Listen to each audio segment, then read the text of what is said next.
Right.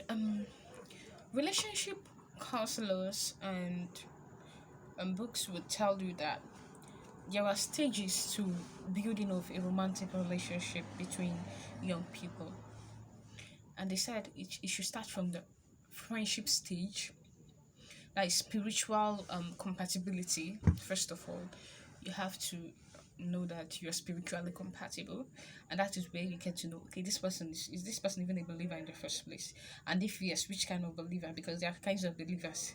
uh, God get plenty children. So now that is getting to know that you guys are even spiritually compatible.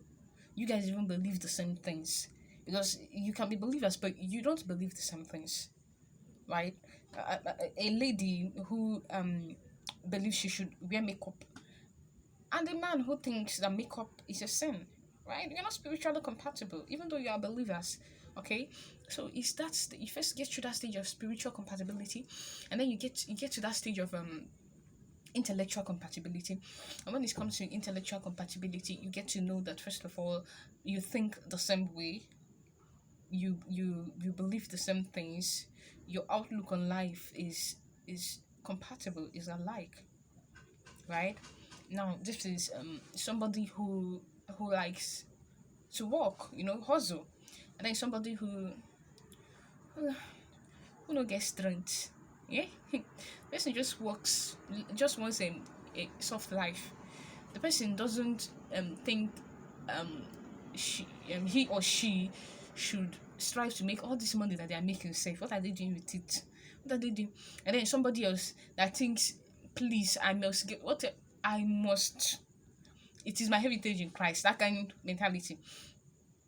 So you tend to realize that you guys are not compatible intellectually, and somebody who is interested in maybe relationship psychology and things like that, and somebody who is interested in, what do I even say, something that is not even related, and you struggle to talk, you know you don't even know what to talk to the person about. Your talk does not cannot last for 5 minutes. You struggle. So at the end of the day, if you look at it, you find out that it all boils down to intellectual compatibility, right? And then from that, you now get to your emotional compatibility, and that emotional compatibility is when you get to know, okay, um, this person, this person has a way of making me feel like this or feel like that, and things like that. Then sexual compatibility is now in marriage. So, but according to what I've heard, I don't know how many of us, I forgot the name of that minister that I'm listening to, but he's a popular one.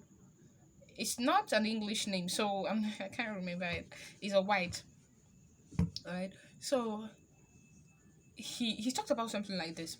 So before before the whole um before the whole emotional compatibility comes, checking of emotional compatibility um comes after proposal.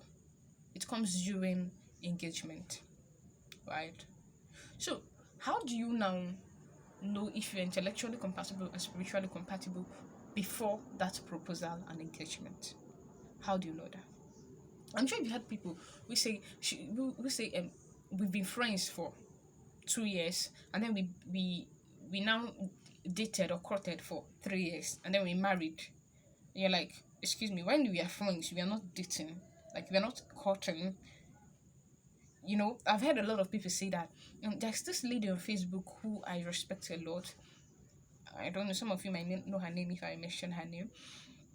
So I got talking with her because she's just a woman of God, and her beliefs mirror mine. So I got talking with her and all, and she had the same thing with her husband, you know, friendship, and so I'm like, excuse, how does that work? How do you guys even do that? But because she had issues, she lost her dad, and also we couldn't complete the conversation till now. They are preparing for the burial and everything, so we had to postpone that.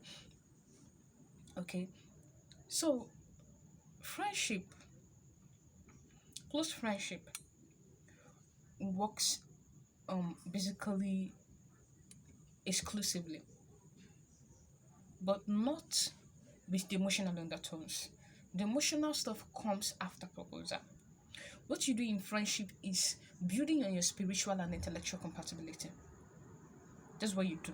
And that is basically friendship. Can you guys even talk? Can you talk?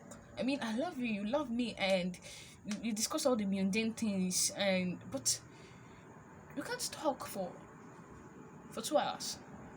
You go out, you eat, you take pictures. What else?